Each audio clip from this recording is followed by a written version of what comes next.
Welcome back, everybody. Today we are going to go over two alternatives for a side/shoulder grab with a possibility of an abduction, which means that they're going to try and pull you away from your current position, take you into a car, into a house, somewhere else than you are currently. So for this technique, the two types is usually a single hand attack on the shoulder or some sort of arm drag. All right. So when it comes to a single hand shoulder grab, once again, I'm always being careful what's going on with the rest of the person other than just what the initial attack is. And a lot of people that are new to self-defense, when you do get into a position, they tend to focus solely on what's happening rather than what could potentially happen. And a lot of times that's where you get into trouble. Because if I'm looking at just this wrist grab, this is a very easy thing to take care of. The hard part when it comes to this technique is what could possibly happen, because again, they have both of their legs available, and she also has another hand available. And that's my biggest threat, is what is that other hand going to do, rather than this hand that's simply grabbing my arm. Now, most people, if they are grabbing your shoulder, are probably going to be holding on to your material. If you're wearing a shirt, a jacket, they're going to be getting a nice tight grip. And that way, if I try to run, they can pull me. Or if we're standing here, she may try and take off and still drag me with her by dragging me across with my shoulder. So the first thing that happens when you are being grabbed like this in a position that could possibly turn into an abduction is I want to lock down on that grip. And the reason I want to lock down on that grip is when she does pull me, it's a lot harder for her to pull, and it's easier for me to resist a little bit. Now understand, I only can resist so much. What you don't want to turn into is a muscle contest of me trying to pull one way and her trying to pull another way. I'm simply getting a nice grip and lowering my weight a little bit so that she can't pull me as easily, and I'm going to resist a little bit. But in the end, anytime someone's trying to pull you, I have to go with that motion. Now, two reasons for that. One, you catch the person off guard. If they're trying to abduct you or pull you, they're not anticipating that I'm going to come in. They are most likely expecting you to resist. So if I suddenly get into their face, it throws them off guard, and it instantly puts them on the defensive rather than the offensive. The other reason, it's a lot easier for me to build up my power, my energy, and a lot easier for me to escape if I suddenly rush into the person, other than trying to not only resist, but also try and deal with this as I'm also trying to muscle. It's going to burn you out a lot quicker. So I'm resisting quickly, I'm getting a nice tight grip. Now you have a couple options of what I want to do from this position. One, and you have to be careful with this one because you are essentially tying yourself up with this person, I can come all the way around if I wanted to and lock this arm up. I don't always recommend this one because now I am engaging in closer contact than I would rather prefer, but I'm also exposing myself to this hand here. And if she turns and starts wailing on me with that hand, now we both have an arm tied up. So I don't always recommend doing this, but it is an option if you are a little bit more advanced and quicker on your feet, to where I can easily come around, come in with a strike, and now I can turn this grip into a grab on the tricep, throw in a couple knees if I need to, and I can push a person up. So I can easily turn that into something else. This is just one way of me to get nice and close to this person without them trying to get away, because now if she does try to pull that arm free, I have it completely trapped up. Just understand the risk that I'm putting myself in because I'm getting closer to this arm. So if you want to keep your distance a little bit, I can still grab here, but I'm actually going to come around and grab the back of the arm as I turn. Now, I'm not stepping into the person at all during these techniques, at least initially, because again, once I step in, I am now exposing myself to this arm to where this hand can easily strike me. If I keep my distance over here, if we stood perfectly in place and she tried to punch me, it's a little too far to really get a good hit, and I can easily see that hand coming to the point where I can defend myself a lot easier.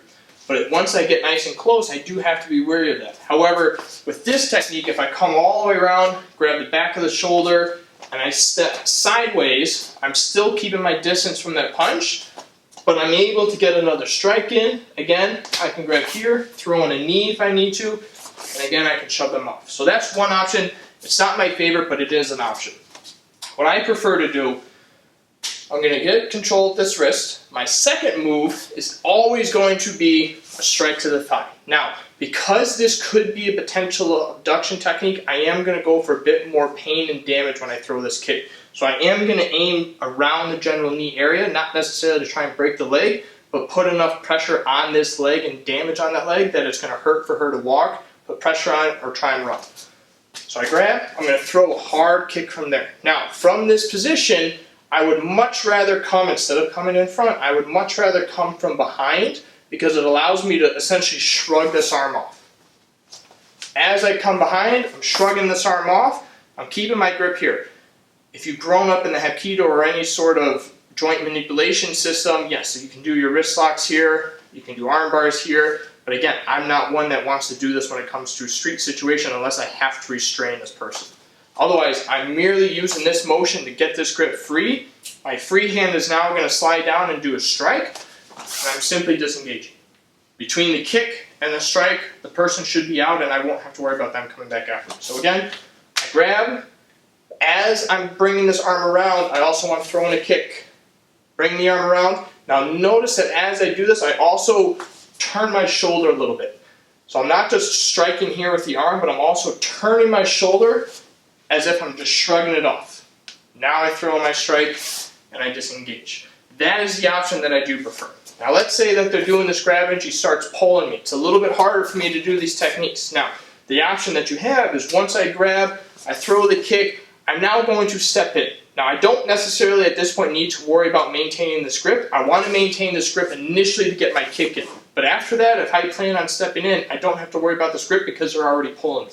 So as she pulls me, I'm just going to come in, kind of do like a fury of strikes and back out. And essentially, again, I'm trying to get as close to that person as possible, throw in a couple strikes, and I disengage. And essentially, I'm overpowering that person out of the gate. So that's one option if they start trying to pull you in.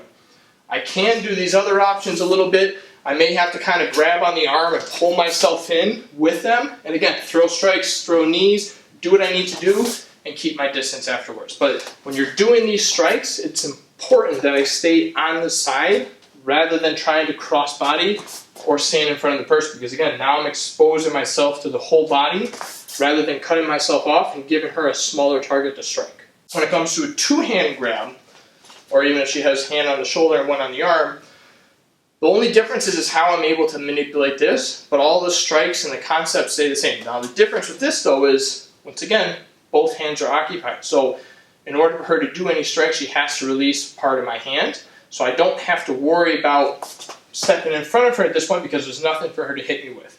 If she does, she has to release one of those hands, which again, I'm going to use that to my advantage and start striking. Otherwise, I still want to get control. I'm not as worried about her controlling my wrist as I am controlling my shoulder because this is what controls my body more than my wrist. So I want to get control here. I can still throw in my kick at this point. Now, I can still bring my hand to the outside and grab the shoulder. Even if she's grabbing onto my wrist, if she tries to resist it, it's still easy for me to bring this arm up because of the angle that we are at. If I were standing in front of her, it's a little bit easier for her to defend it. So again, it's another reason why I have to stay on her side. After I throw this kick, I can easily bring my arm up. And again, I can come in, do my strikes, and I can get out. Or I can throw that kick, bring my arm all the way across, and again, turn my shoulder, shrug those arms off, strike, and get away. If I felt like engaging in the front on this one, I'm going to grab here, I'm going to throw my kick. At the same time, my free hand down here is also now going to counter grab her wrist. Now at the same time, I'm going to let go here as I pull here. This hand is now going to follow up, strike to the face, and again I disengage. If for whatever reason after this strike she's still holding on to my wrist, we're right back in a single wrist grip. I can break the wrist grip with the breakaway, and we still disengage. So one more time with that one. Get this control initially so that I can throw the kick. I throw the kick. After I throw the kick, my free hand below will do the counter grab. As I pull, my upper hand releases, strike to the face, break off the wrist if I need to, and I disengage. So the keys when it comes to these side grabs is not necessarily focusing 100% on the grip, it's more so what the rest of the body is doing. And understanding that if they have that hand free, it's important for me to stay on their side rather than trying to step in front of them. If they're doing it with a two-hand grab, understand that, again, they can't do anything with those hands unless they let go of one. So take advantage of that, do your strikes. Those are the positions that I recommend doing some sort of counter grab because it allows me to pull myself close for them. The last important piece, if it is any sort of abduction technique like this one where they are going to potentially pull you or drag you somewhere, don't resist. Resist enough to do the damage initially, then rush the person. Get into a fury, get nice and close to them because again, she's expecting me to resist with her, but if I suddenly come at her in her face and I'm throwing strikes and everything, it puts her onto the defensive rather than the offensive, and it allows me to get away safely. So again, those are side grabs from the side with the potential of a drag in that process. Thank you again for checking it out, and we'll see you next time.